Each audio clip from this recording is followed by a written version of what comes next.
Good afternoon, everyone. For those of you who do not know me, I am Serena Akers, and I am the president of the Jacksonville chapter of ACEDS, and we are super happy to have all of you guys joining us. We have a very, very fun topic today, emojis in the workplace, what you need to know. So this is going to be actually super fun and I think pretty interactive. I know that we're going to have a question and answer session at the end, so make sure you're tracking any questions that you have as we're getting started. So this session is going to give us an overview of the benefits and the challenges and risk associated with emojis, including a lot of case law and that our expert is going to discuss, and it will provide practical solutions for the problems that emojis can present. So we hope that you guys get a lot of really helpful information out of this. I want to start off by introducing our moderator. She's also an expert, but she's going to defer to Matt today. But our moderator is Suzanne Clark. She is a graduate of the University of Florida College of Law and is of counsel at Beasley, Allen, Crowe, Methvin, Portis, and Miles, where she serves as e-discovery counsel for the firm's mass tort section. Suzanne works remotely from Jacksonville, Florida for the firm's Montgomery, Alabama office. Suzanne has earned the Certified E-Discovery Specialist designation from the Association of Certified E-Discovery Specialists and the Mass Tort MDL certificate from the Bolsh Judicial Institute of Duke University School of Law. Suzanne serves on the chapter board of ACEDS Jacksonville and is a global adversary council member for the EDRM. She also serves on the planning committee for the UF Law e-discovery conference held each March. And Suzanne, again, is going to be our moderator today. Our expert on the subject of emojis in the workplace is going to be Matt Mahon. Matt Mahon has 15 years of experience supporting organizations with information governance and e-discovery strategies, including litigation hold, preservation, collection, data processing, review, and production. Matt delivers CLE presentations and is a frequent speaker and writer on topics including emoji, the Internet of Things, information governance, and e-discovery. Matt earned his BA in mathematics and applied sciences from UC San Diego and is certified as an e-discovery specialist and information governance professional. So without further ado, we're going to get started and I'm going to turn it over to Suzanne Clark. Welcome. I have a few admin items. We're going to do a presenter moderator format just because talking on Zoom is so difficult when you don't at least have one person's face to show expression. We will be handling Q&A in the chat, and that is something else that I can help with. Is I'll be monitoring the chat, and we would love to get questions as we go so that we can integrate them, because Matt will be going through our outline of today's presentation. It would be good to have the questions come when we're actually talking about a particular topic. We are doing a Zoom meeting, not a Zoom webinar. So if you would like to, we are currently, as the speakers, pinned to the top of your Zoom, but if everyone hides their video, we will be able to, if everybody turns their video off, I've got somebody at my front door, they do not want to go away.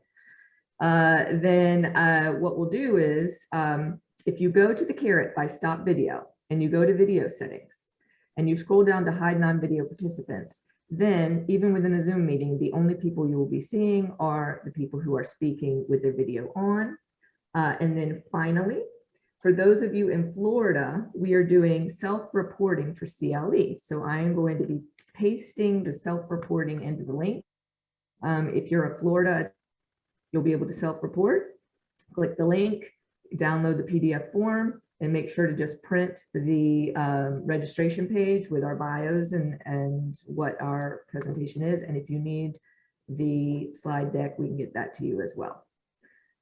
Thank you. So Matt, I'll let you take it from here. Thank you, Suzanne. So we'll get started with our agenda. So we're going to talk in 4 different chapters today. We'll start with the history of emoji and growth of utilization in the workplace and how emoji are being used and why that problem continues to grow, and we expect it to continue to persist moving forward. Then we'll talk about some case law and challenges in the legal space. We'll talk about emoji and e-discovery technology, and we'll end with some takeaways and some practical solutions, including a more proactive approach with some training. So we'll get started with history and growth in the workplace. So it all started with emoticons back in 1982 at Carnegie Mellon University. In the computer science lab, Scott Fallman, who is the research professor there, was monitoring the chat room, and they saw that people couldn't tell if they were joking, if they were kidding, because it was just flat text. So he said, look, colon, hyphen, right paren, it's a smiley face, it means it's a joke. And in 1982, the emoticon was born. And there we go. Now we're adding some emotion to flat text in chat rooms. Right. It really took off too. It's a problem that needs to be solved. So it was a little easier to type. They weren't pictures. It was just flat. But then we evolved in 1999 to emoji, where emoji were invented in Japan by Shigetaka Kurita. He was working for Docomo, and they were actually looking for new ways to express information. And I don't know if they really realized what they were getting themselves into and how much information they're expressing via pictures, but there's 176 originally invented, and those are actually permanent in the New York Museum of Modern Art. So 22 years later, here we are talking about emoji.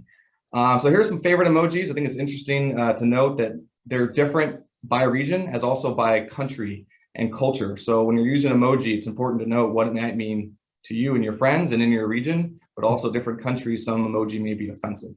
But here's some of the favorite by gender as well as by region in the United States. Popularities. This was controversial, I guess you could say. In 2015, the Oxford Dictionary's word of the year was the tears of joy emoji, the actual pictograph itself, not the word emoji. And so people are like, how could an emoji, a picture, actually be the word of the year when it's not a word? But just showed how impactful it was in communications. And 6 years ago, that was the word of the year and the most used emoji, although some of the Gen Zers may have something to say about that in the near future, as it looks like more of the old timers are using the tears of joy. We'll get into that a little bit later. So increasing emoji use. In 2016, there were 2.3 trillion messages that incorporated emoji, and 73% of the connected population utilized emoji in their communications, with 33% utilizing emoji in the workplace. So in 2016, we had 33% in the workplace. And in 2019, the next Adobe survey came out, 92% of the connected population was utilizing emoji, with a whopping 61% in the workplace. So it's interesting to see how they're using emoji. People were a little bit wary at first. I know, Suzanne, you talk about this. You didn't like to use emoji. Emoji was it was emoji-free zone at work, right? You didn't use emoji at all. Right. Like, as we talked about, even just coming out of law school, when I first got into the workplace, I decided I'm going to have my work avatar, my professional self, and then I'm going to try not to have things cross over back and forth. And I just had that rule for myself. And so I had said, I'm not going to do emojis at work when they started popping up. That was just a rule. Well, you and I have been planning for this presentation and discussing it and talking about how you're more likable if you use emojis and you're more approachable if you use emojis at work. And I want to be that person. So then now I have I'm deliberating in my head, maybe I need to change my policy for myself. Absolutely. So you definitely strongly agreed with that 72% there that was hesitant to use emoji at work for the first time. And so many people started that way and started peer-to-peer, and then eventually went to other people in the workplace and eventually people outside their organization. So we'll get to that here in a minute. So here's a 61% using people at work, 36% only use the people at their level, 13% regardless of level, 12% said internal facing communications, and 4% in external communications. Again, this is 2019, pre-pandemic, and that's definitely changing today. Yes. I think this is important to know how emoji are used as well. And part of this is because you have your favorites, especially if you're texting. And actually, I like this. 71.2% use fewer than 10 emoji. We'll discuss later why that's a good idea. And 50% use 5 emoji or fewer, which is good. Stick to a smaller subset. Again, we'll discuss that later, but this is how they're being used at work. Now we talk about some of the change and the impact of the pandemic. People are now no longer in the office. People are working remote. There's more collaboration applications being leveraged and utilized. And 77% of people, this is in December of 2020, had stated that they had used emoji to work in the last 3 months. So now we've jumped to 77% during the pandemic. And 15% said that their emoji use at work increased during COVID-19 and during the shutdown. Not surprising. Back to That would probably relate to remote work too, because you're used to the water cooler conversations and being able to say a quick hi in the hallway and be friendly with your coworkers. And so now that we're transitioning and the culture of work is transitioning to work from home, it's the same as the very first emoticon. We're communicating not face to face. So we need something to help that along. Exactly. Add some emotion to flat text. And there was even an article that came out that teachers started using emoji and providing constructive feedback because students were having a hard time accepting the flat text may have come across not as soft as a teacher may have delivered it in person. And so when they used emoji, that constructive feedback was actually taken better. So that's also a workplace. So teachers are also leveraging emoji maybe in ways they hadn't before. Right. And bosses, if they need something fast and they need something now, like I need the spreadsheet right now, just that extra little happy face at the end says, because we're part of a team and that's your role and I really need your help, without having to say all that. It changes how you read. And I remember even my emails and early in my career, I was very short math brain here. I didn't like to use additional words. And so it came across short and people read text maybe in the attitude or emotion that they're currently feeling, so they may misread something. So at least an emoji can provide that, how you might deliver it when you speak it in terms of your facial expressions and your tone. So then earlier this year, 2021, the Adobe Emoji Trend Report came out. And again, it's really important to review how people see emoji, how they're being used. And you can see the top 5 emoji. Tears of joy still number 1, thumbs up is number 2, heart emoji number 3, kiss emoji number 4, definitely not appropriate for the workplace, I would say. And then number 5 is the crying emoji.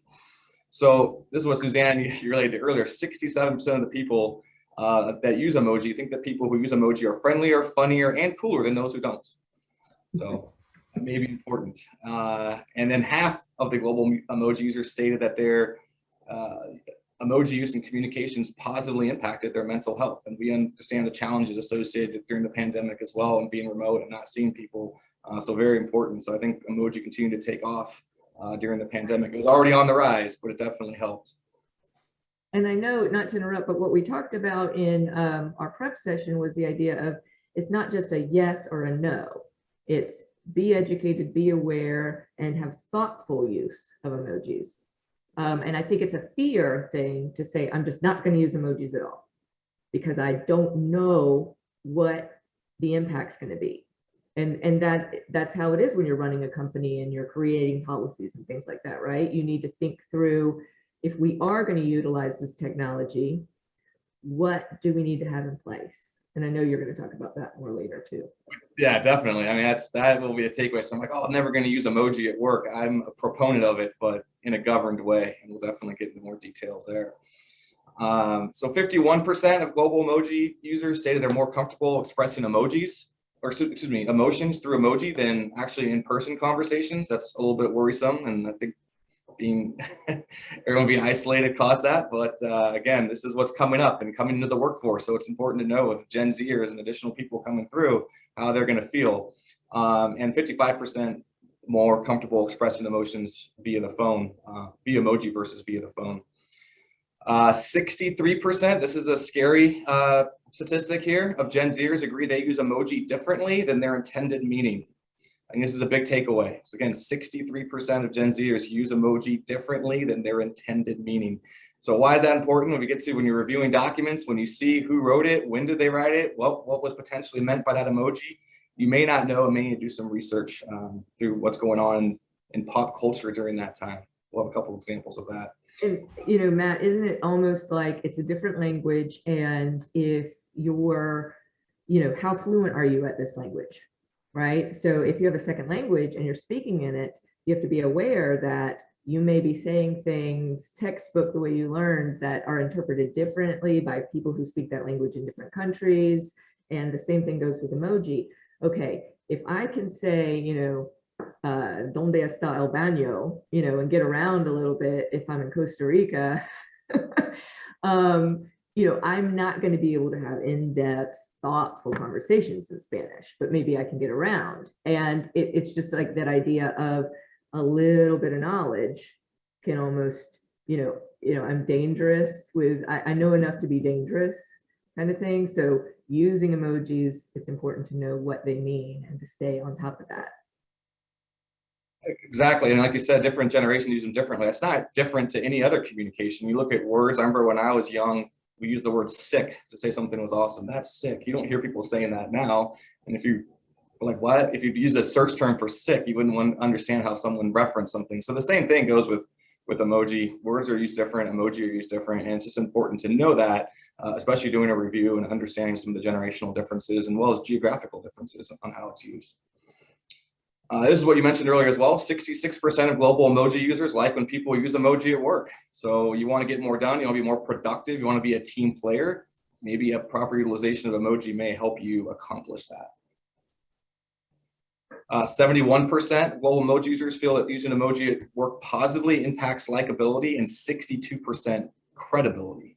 So more than half think it positively impacts not just your likability, but your credibility, which is very important. 73% say they help share ideas. I would like to have some more meat as to how that is, but okay, that's how they feel. It makes decision-making more efficient. 63% think that emoji can make it more efficient. And this one's my favorite. 51% feel that it will reduce the need for meetings and calls. So I don't know how emoji can help reduce the need for meetings and calls, but 51% of the respondents thought so. You can see the impact of emoji and how powerful they can be. And back to the Gen Zer discussion, more than half of Gen Zers would be more satisfied at their job if their team or boss used more emoji in workplace communications. Gen Zers come to the workforce, more than half are going to be satisfied, more engaged at work if emoji use is there. Most effective emoji at motivating users at work, the thumbs up, the strong, and the OK symbol. We'll talk more in depth about that OK symbol. That may be one that you want to remove from the workplace and really anything in life, and we'll discuss why. Emoji users want brands to communicate with them using emoji. So we're talking about where else could you potentially find emoji in an organization? Well, marketing departments are definitely heavily using them now because they're impactful for opening messages and things like that. But very important to have proper use of emojis so you're not offending anybody, especially across different countries and cultures. And here's an example of that. So 60% say that they're more likely to open email or push notifications that contain an emoji. So again, why wouldn't marketing leverage this and make sure they put more emoji into their material? 42%. What was that? Let's educate the hackers out there. You need to put more emojis if you want. Oh yeah, more phishing emails. That's all that we need. 42% of global emoji users are more likely to purchase products that are advertised using emoji. So there you go again with the marketing and demand gen. And we talked about some how the statistics range, the evolving language and how different generations use it. So the skull now has become a popular replacement for the tears of joy emoji among Gen Zers. I have a young cousin that's on a family chat. She uses the skull emoji. I personally just don't use that right now. That could change over time. I still use the traditional tears of joy emoji, but it's important to note, you said enough to be dangerous. If you send a message and someone sends you back a skull emoji, it's not necessarily a Halloween, scary thing, or they're not trying to threaten you. They may be laughing at your message, but if you didn't know that, you might be offended. I'm dying. Yes, dying of laughter. Even when we were going through this, I had to read what it meant because I still wasn't quite there. Yeah. And then when it's acceptable to use the loudly crying face, I always thought that face meant I'm really upset, I'm having a meltdown. Apparently it is, I am crying out of laughter and happiness and I'm falling on the floor laughing. That's how some use it now. Yes, they're laughing so hard there is a puddle of tears. It's not just It's even more than that. That would be, I'm so stressed. I have a project due and I have to get my kids to sports, and I would use that emoji. And that's why it's important when looking at documents is how does a custodian potentially use emoji in their normal, life or even at work? What is their intended meaning? Problem is whoever received it may see something different. Additionally, the smiley face can be seen by some Gen Zers as condescending. So again, evolving language. Now, we talked about this too. It's a two-way street. So just because Gen Zers see things differently, they need to understand, that we may have different terms. Every generation may have different terms and use of emojis, like different language and words as well. And so they need to be respectful both ways. And I mean, we're talking about emojis, which is generally going to be geared towards younger, hipper people, right?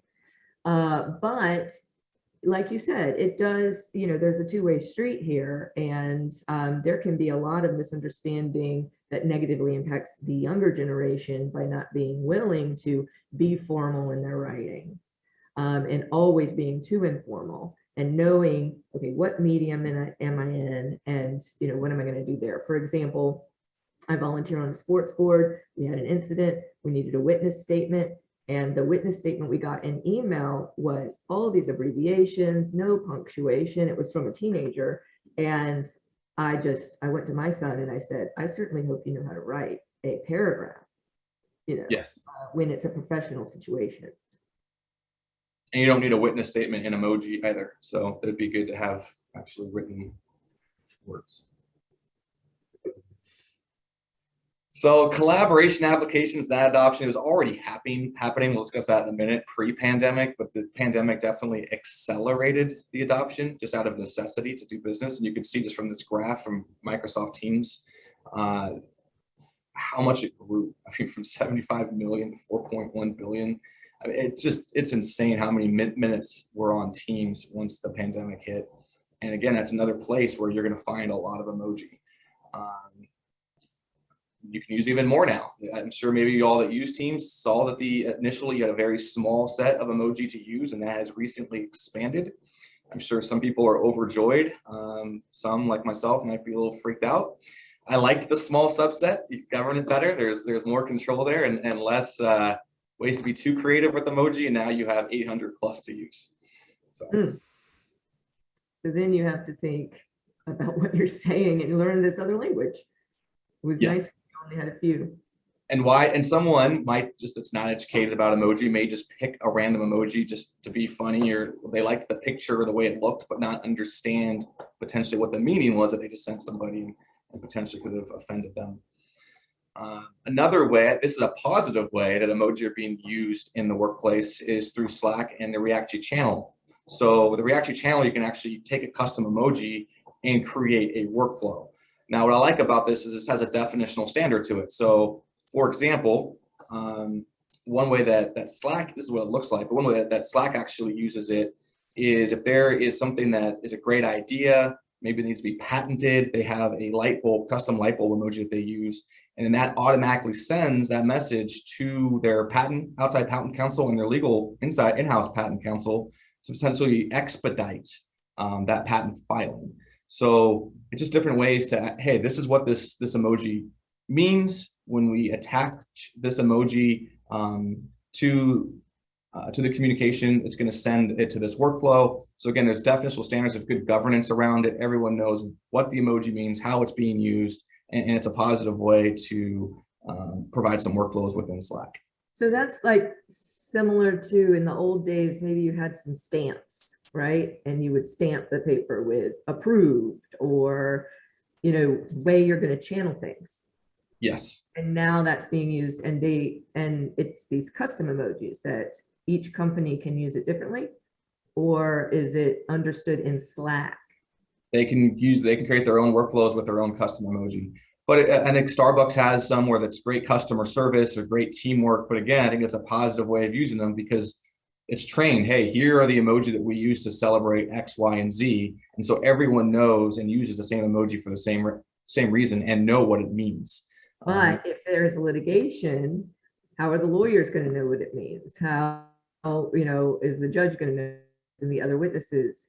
And is there a centralized place to go to get the definition, like a glossary? There should be. Back to governance and what, absolutely. And we'll get to an article in a minute. That would be the company's choice, not Slack creating a glossary automatically. Correct. The company would have to create that glossary. So a handful would be fantastic. One organization has 50,000 custom emoji. I can't imagine having to provide your outside counsel with definitional standards of 50,000 custom emoji and what they mean and having to review that. That would be an absolute nightmare. And we have a question. Mhm. So I would think, especially with document reviews for cases involving so many industries, it would be helpful to have a cheat sheet as to what people mean for various emojis as you were seeing those in the documents. But in ever-changing world of emojis, unless you have 18-year-olds reviewing your documents, how would you know that? And that's from Peter Bennett. It's a great question. I think the start is knowing that you should look at emojis. So if you look at a document and it's questionable and has an emoji with it, at least knowing what you maybe don't know is important. Okay, maybe I should look at this differently. I should try and see what this emoji potentially means. And maybe you have a tag. If there's emoji, a lot of emoji in a document review, or and they're potentially important for a case, maybe there's an emoji tag that you tag the document, or you do a search and filter and have somebody that better understands it review those docs. You can also run some searches in Twitter. I think time frame is important. We'll go through a couple of examples of that as well, so that you need to understand the date of that document to know what's going on in the real world and how certain emoji are being used. But you can search on Twitter and see how emoji are being used in Twitter communication. It's a really easy way. You can just go on your phone, go on Twitter, search for tweets that contain whatever emoji, and you can see how most people are using them. But it can change based on how certain friends, certain colleagues use it. Depends on what part of the country you're in. So that has to be looked at and thought of as well. But do you think there would ever be some sort of central, I mean, there is their actual meaning, and that's what the Unicode, you go to Emojipedia, yes, you can find their actual meaning there. Right. So that's a good place to start. If you go to Emojipedia, you're going to get, it's like a dictionary, but back to like the word sick that I used to use in the 80s. Yeah, it's a third, and you see some words that have 6 definitions. So emoji may have, it's the same thing, but at least you can start somewhere. Like that will be your baseline dictionary. If you go to Emojipedia, you can find what they mean. And that's official. It's kind of like denisting and having your NIST list. That would be the official place to go. Yes, but doesn't necessarily mean that that's what it meant. As you can see, but you can still interpret it, yeah, right, within your litigation, right? It's a good start. It's a baseline. Okay. And I guess some credit to Kelly Twigger. She wrote this article back in 2017 about, is Slack the new email? You look at now Teams and Slack and how we're using collaboration platforms. Email is a little more official now for communication. People prefer to be in these collaboration applications and text and be able to talk about a certain subject matter. And I think you will continue to see email volume decrease and Slack channels and Teams continue to increase, just similar text messages. So something to be aware of. And there's lots of places to use emoji in these collaboration applications as well. So, and just another thought to throw out there, because today is about stimulating thought and getting people thinking along the right lines to then go do their legal research in their cases. Proportionality, inaccessible data sources. When were text messages considered inaccessible? And now nobody would ask for, it would be very rare to say a text message is inaccessible. And then, well, we've got all these different platforms and it's inaccessible and it's burdensome and it's not that meaningful, but we're going to have to go collect these and it's going to be so expensive. So, we are saying since 2017, 4 years, that these platforms contain responsive data. And are you going to be getting arguments that it's inaccessible or proportionality arguments and being prepared for those with articles like this and case law like we're going to discuss, just to show how pivotal it is to the facts of the matter. Yeah, and being proactive. I still think any application organization you should be vetted through some sort of IG committee where they can ensure that they can place a legal hold, they can preserve, they can meet their retention requirements. You can actually collect and review and produce if necessary. So that's something that anybody should do. And we see the free Slack that doesn't have the discovery module on it. People have to upgrade their license all the time. And I think that needs to change. People need to be able to govern this information better, no matter where it is or what it is. So before we move on to some of the legal stuff, should we use emojis in the workplace? I clearly say yes. It's just that they need to be governed. Use less emojis, less is more, and govern them appropriately. And so does the Wall Street Journal. And if they say it, I think that's the business, that's your answer business-wise, right? If the Wall Street Journal says it. I have no idea. I mean, this could be all people using it on their own, the Wild West, but more than 50,000 custom emojis, not something I would recommend in terms of how to use emoji at work. I think that's a little beyond excessive. So we'll change chapters here and talk about some case law and challenges in the legal space. And we can start with some translations. This is one of my favorite ones because coffee sounds good in the morning. I think that the bunny, rabbit, and dog are cute little emojis you can use in pictographs. But what does this actually mean?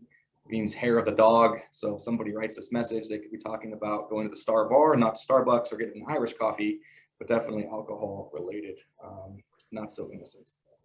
So again, you don't have to know the translation.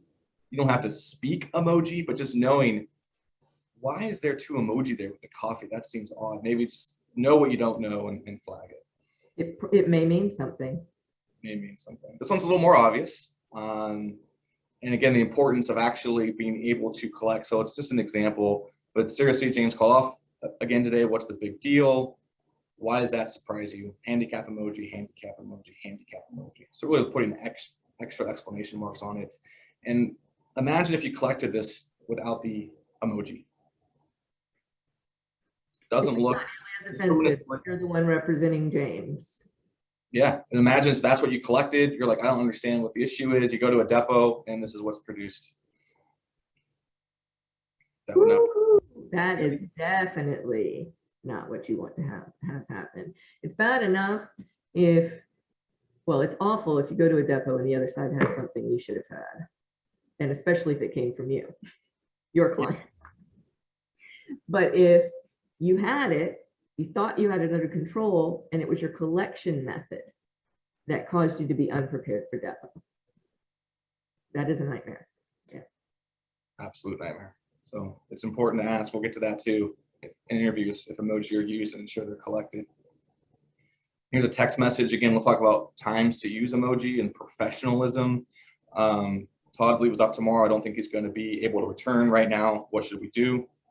We're not talking about reaching out to Todd, making sure he's okay, just game over. That's what the controller and the no means, game over. So, okay, he doesn't return. And the response, they had to go Google, what does it mean when there's a video game controller and a no sign in a text?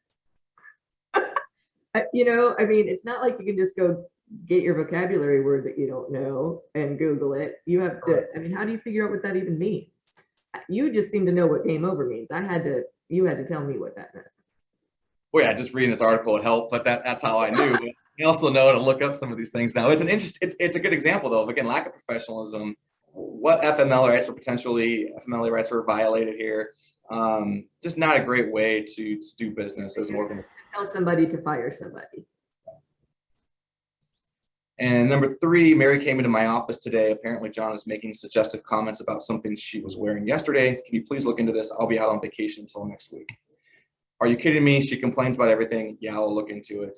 Painting nails emoji. So the text in itself doesn't seem like they're taking it very well. Audience, I have better things to do. Yes. She just doubled down on her text, basically, of, hey, how seriously is this complaint going to be investigated? And if it wasn't investigated properly, this is definitely not going to help you. So I'm going to produce this email. So some ADA considerations as well. We'll go through this real quickly, but in terms of applications that read documentation, it can be very distracting if there's a bunch of emoji. So this individual wrote, Beth, she wrote an article on Easter seals, a little blog, some do's and don'ts. So do's, use 1 or 2 emoji if you like. Most blind people get a kick out of the descriptions because it'll say tears of joy emoji or whatever. But put important information before the emoji so they're more likely to pay attention to it, and limit yourself to no more than 3 emoji per message. Because imagine if you put 6 tears of joy emoji to say how much you're laughing, you would just say tears of joy emoji, tears of joy emoji. I mean, you just be distracted to hear that. It's different to hear it than to actually. Oh, yes. And then, so don't repeat an emoji over and over, place emojis throughout the message, because that could be, again, it could lose the meaning of the actual paragraph or words, and don't put a call to action after the emoji. So just some good considerations in terms of, hey, how should I potentially use emoji at work and how should I structure it, and to be considerate of ADA. So some marketing, we talked about how it's used in marketing a lot, also some mishaps and why it's important to make sure your marketing team, or you limit your marketing team who uses emoji, and how they're used. Samsung has fixed this, but we'll talk about how emoji are different across different applications. If you're on a Samsung device on chocolate chip cookie day, it had a bunch of saltine crackers. So again, you want to understand how emoji may look across different platforms. Made that decision. Yeah, oops. It was somebody from another country, you know, like that had a different language understanding of what a cookie was. Because I know in England, a biscuit and a cookie are the same. Correct. But that's not a biscuit, that's a cracker. But I think cracker might also be a biscuit. And that's emoji, just like words, can be different across different countries too. So it's really important if you're doing a global marketing campaign to make sure you do your homework on the emoji. Here's another example. This individual got fired for this tweet. The Rockets were playing the Mavericks and they were winning, about to win the game. And so there's the horse emoji with the gun pointing to the horse's head, and just close your eyes, it'll all be over soon. Not a good way you want to represent your organization. It's okay, it's competition, it's professional sports, they can win, but I don't think a gun to a horse's head is a way to express that message. So not shocking that individual lost their job. Highly regulated industries, you have to be careful as well on what emoji to use. Think about financial regulations and in violation of financial regulations associated with a stockbroker going to clients and saying a bag of money emoji along with some sort of mutual fund that could be deemed as promissory.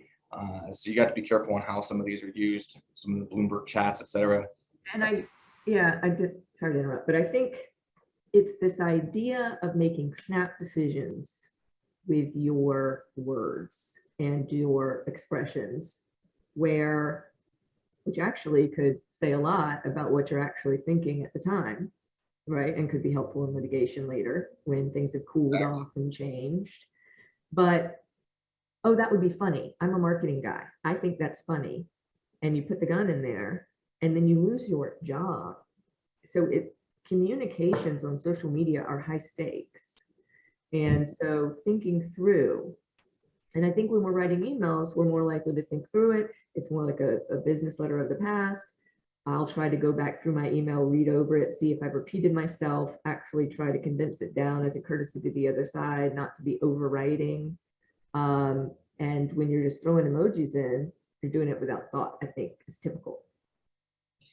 Yeah, I mean, so you're going to see it more. You'll see them in email, but you'll see it more on text. You'll see it more on collaboration chats. You'll see social media emoji used there. But during our discussion, you talked about the use of emoji where there's a word you may not use and type out, but you potentially would just use the emoji instead. So you might be a little more liberal with how you communicate, which again talks about their thought process. So we brought up the word poop. Right. You just said poop in the middle of a webinar. You did. But the poop emoji is just a funny little thing. So where do you draw the line? If it's not something you would say, maybe it's not something we should use the emoji for. Correct. And as I mentioned, there was one sanitation organization that mentioned they use it because it's more of a, I guess it's like their mascot, which is fine because everyone knows that's what it's being used for in that job, and it makes sense. But for most of us, if you wouldn't use the word, why would you use the emoji? But that's where it can get people in trouble. Speaking of getting people in trouble, for attorneys on the call, creating burner Twitter accounts and adding witnesses with the rat emoji is not a good idea. This individual didn't have high ethics to begin with. They got in trouble for sneaking cell phones into the prisons to their clients as well. But just another way emoji are being used, and another way to call someone a rat. It's easier to use the emoji, apparently. That one, the word, the emoji, anything you do around that, I hope they're not lawyers anymore. It's so wrong in so many ways. And we're continuing on. With the peach. Some people's favorite emoji. Another emoji I wouldn't use at work, but again, when you're reading documents, and it goes back to the question that we discussed earlier about the review, it's not just the emoji itself, it's the timing of said emoji that potentially could change the meaning. So Lizzo tweeted out, I am Peach, MENT, in September 24th, 2019, and you can see how people reacted it and liked it. And all of a sudden, right after that, the peach emoji became an anti-Trump symbol.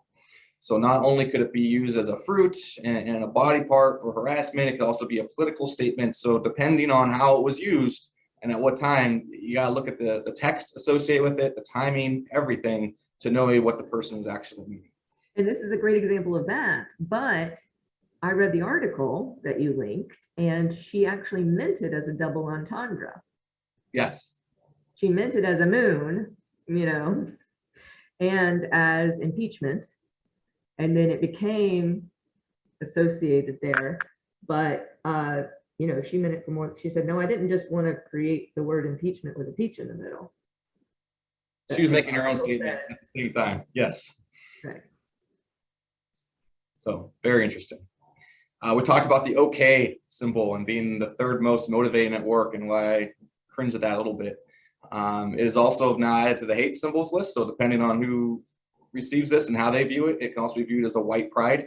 It's a emoji with the white pride. Explain how that is, because I didn't understand. I mean, I believed that it was that, but I didn't understand how. So the three fingers make the W, and then the circle in your arm make the P. So that's how it became a white pride symbol. So it's just, I'll use the thumbs up. Oh, they gotta be careful in the Middle East. That could be looked at poorly as well. But I've just eliminated using this because I don't want anyone to think that that's what I'm trying to communicate. And of course not, right? But do you know that's what it means? And you know, when are you clued in and when are you clueless about pop culture and what's going on out there and how can we keep up with all of this? I was in a business meeting and it was a voluntary thing, so it wasn't actual paid work, but we were sharing a screen and somebody was entering that in the app to say, okay, we're done with that one. That one's done. That one's done. We agree on that. And somebody just called it to their attention. You might not want to use that emoji because it's now means this. And that's the day I learned about it. So I immediately eliminated it from my use. But the thing is, when I'm texting on my iPhone, I'll get pop-ups for the word okay. And which emoji do I want to use today? It's not even me deciding I want to use an emoji. It's just made so easy for me. Fine, I'll just click it. Well, now I don't click that one. Yeah, I'm eliminating that one. And it's just good to know. It's education, right? And that's why you need to listen, and hopefully you can tell a colleague if they're using it, hey, just a heads up, maybe you want to use something else. So share the wealth, share the knowledge. Right, right. Like we said, just like if you're having a business dinner and somebody lets you know you got something in your teeth, it's embarrassing, but you'd rather know and you can correct it moving forward. Help them out, help them out. So cases, this isn't surprising, referencing emoji. Eric Goldman is a professor at the Santa Clara University School of Law. He's an emoji law expert. He kind of puts this together every year and does his emoji law review yearly. It's good information as well, but you can see this continues to grow and will.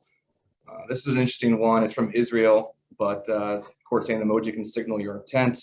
An individual was trying to rent an apartment.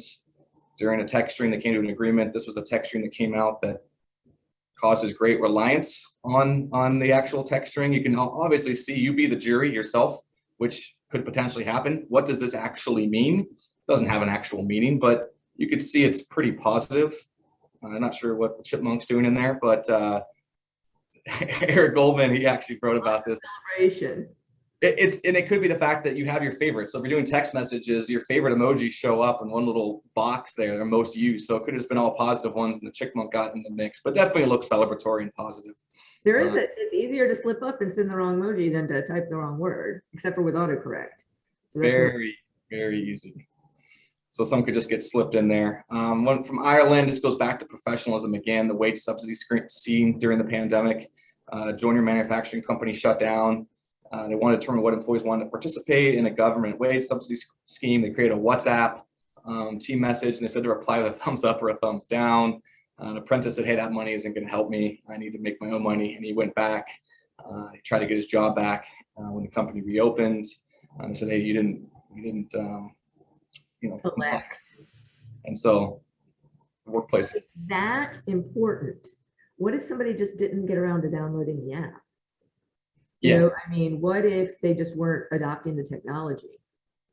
And the point was too, it's just something this important, this professional, why are we going emoji here? You know, and that was even mentioned. Well, this is not the place. This is not the time. It needs to be a signed and witnessed document. Yes, not a thumbs up or a thumbs down. I suppose the pandemic got in the way of that, but you can say in a document, signatures executed in counterpart. You could do a Zoom where I'm watching you sign it, I'm witnessing your signature, even though we're not in the same room. There's many legal ways around it besides let's use an app and do a thumbs up, thumbs down. Yeah, not how I would go about it. And in Apatow v. Munich, this employee was on leave for an asthma condition. They got an honest tip this individual was moving houses and doing some physical work. Now they're under the doctor's recommendation who said, hey, look, you need to remove yourself from your environment, which could be causing the asthma, and two, do some physical exercise because that could actually assist and help with the problem. Well, they hired an investigator. They saw this person was doing physical labor. They didn't know about the doctor's recommendation. They fired the individual and they said, hey, look, honest mistake. If we knew about the doctor's recommendation and she was working her doctor's orders, we would not have terminated this employee. But there was an internal email, again, in place not to use this is an emoticons, but did Ray chat with you about Elena? You could see the happy face emoticon. Yes, he did. Thank you for your help. That deserves a big smiley face emoticon and explanation marks. So that was not looked at well by the judge and not favorably for that party, saying it was, hey, honest mistake defense, because they seemed to be pretty happy and celebratory about the fact that they terminated this employee. Now, did you say that they had a policy in place for that one? I'm not sure if they had one in place there. I just wouldn't use it in HR termination discussions, even hiring anywhere in HR. I don't think that's a good place to use emoji in those types of discussions. In the U.S. versus Ulbricht, the Silk Road matter, emoji and emoticons were omitted from the transcripts. So it just said emoji or emoticon, which obviously, is it a smiley face, a frowny face, is it a thumbs up? What is it? And Honorable Forrest, she ruled that emoji and emoticons are part of the evidence of the document and that the jury should read them. They are meant to be read. The jury should note the punctuation and emoticons. So there is some case law stating that this should be, jury should be able to see it, look at the message, and make their own determination on what was meant by the message. In the United States versus Wesley, this was a probable cause warrant for a Facebook account. There was an ATF agent that worked on drugs with gangs that did drugs, and they know that the cloud emoji and the gas emoji were symbols for gangs and drugs. And so they knew that those messages on Facebook were probably discussing drugs and gang activity. And so because of this individual's expertise and experience, the court denied the motion to suppress the evidence from those Facebook accounts. So knowing how people communicate, we talked about that. What do these mean? And their own individual culture can have value.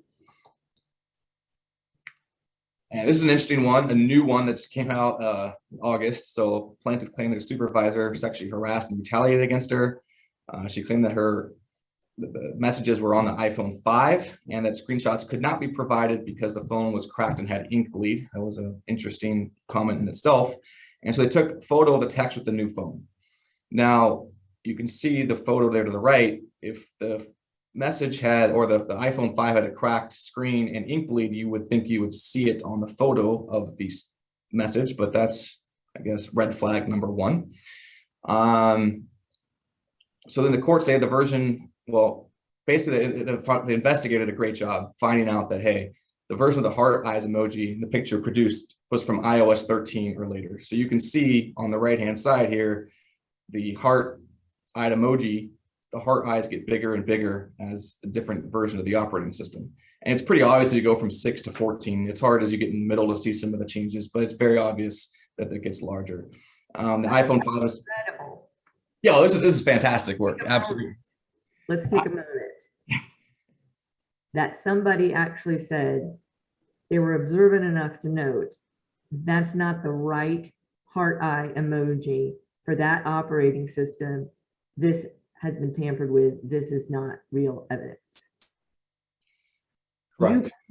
You can be an attorney sitting there at your desk, spinning your wheels on the law and this and that.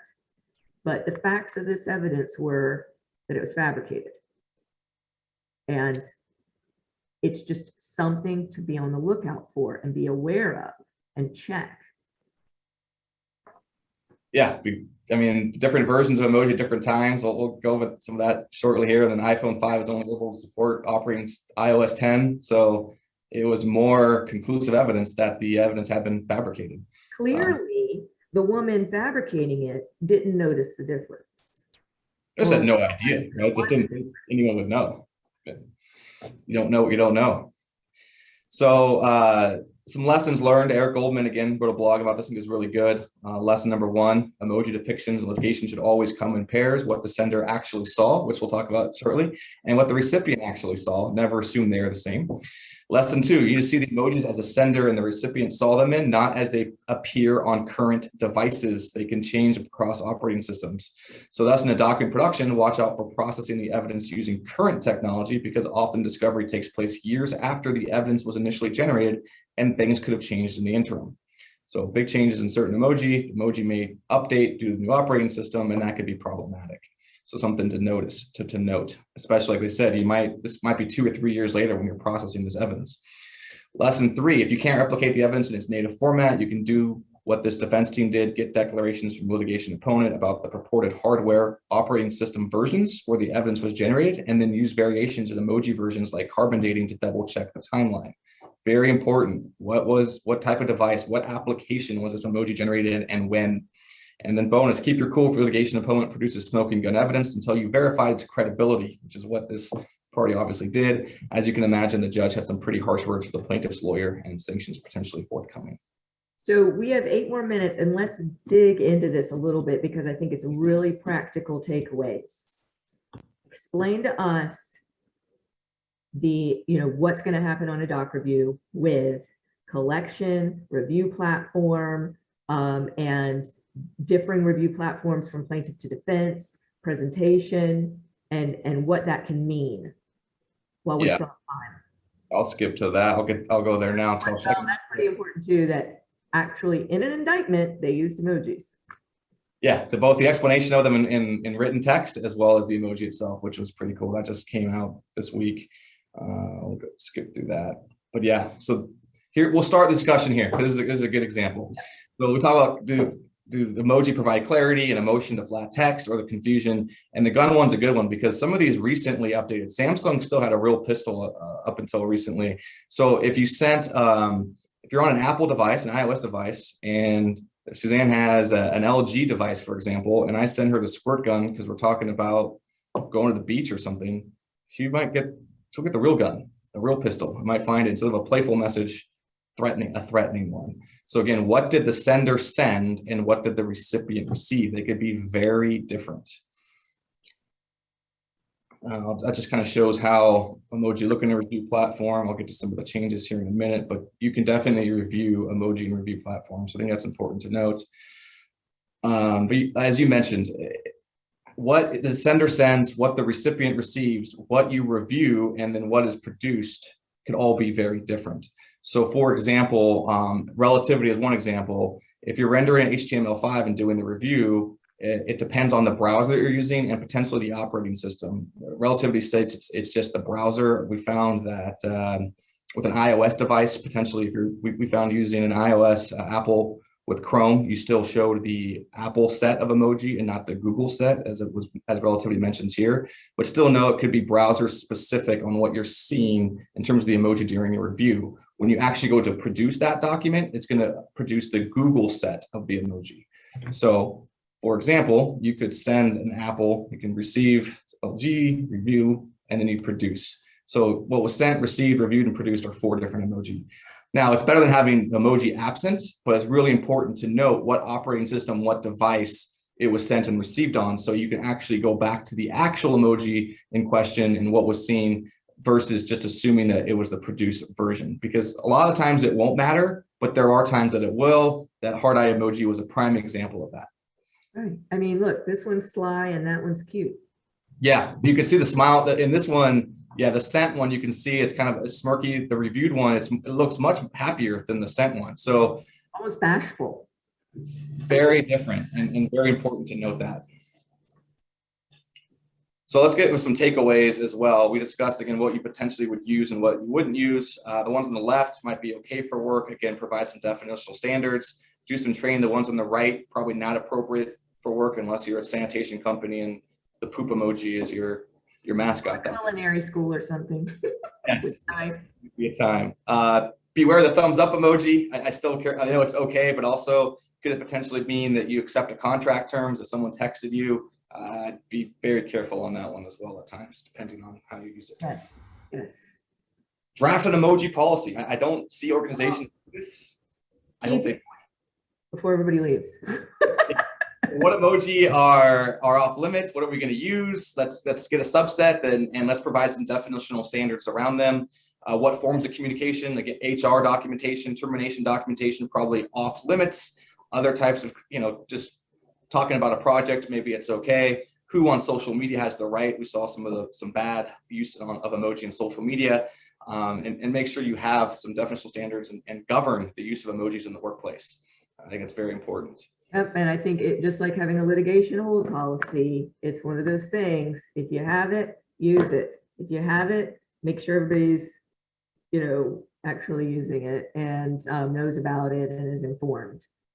Yeah, and add to your annual training as reminders as well. Just it doesn't have to be long once you do initial, but if everyone kind of knows, hey, here's our standards, here's what we use, new employee training, then annual refresher, it could have a positive impact on the workplace in terms of emoji being used versus a potential negative and a risky one. From custodial interviews, if you're going to talk to your client, you need to ask these questions. What are you guys using emoji? What applications are those emoji being used and how do you use them? Which ones do you use? Do you have any definitional standards towards those? And ask the team members themselves, what do these mean to you? Not just which ones are you using, but how are you using them and what do they mean to you? Go back to the Gen Zer example, 63% use emoji different than their intended meaning. So what does it mean in that specific workplace? So with that, hopefully that provides a proactive approach on how to handle emoji and continue to use emoji moving forward in a positive way in your workplace and mitigate some of the risk associated with them. Are there any additional questions, Suzanne? We are just getting questions of, can they get the recording? Can they get the slide deck? I think the answer is yes and yes, right? We're going to send those out to everybody. Okay. I just wanted to make sure since it's your intellectual property. No, totally fine. We're here to educate and it's a challenge to go back to your workplace and educate your teams and see if you can get some sort of policy in place and proactively avoid, or go to your clients and see if there's a way to proactively avoid some of the challenges associated with emoji. I think a lot of the e-discovery issues have that. Why can't we be more proactive with governing applications and documentation? That would be a better way than having to be reactive and having to review them in a case. Right. The same thing we talk about with other policies.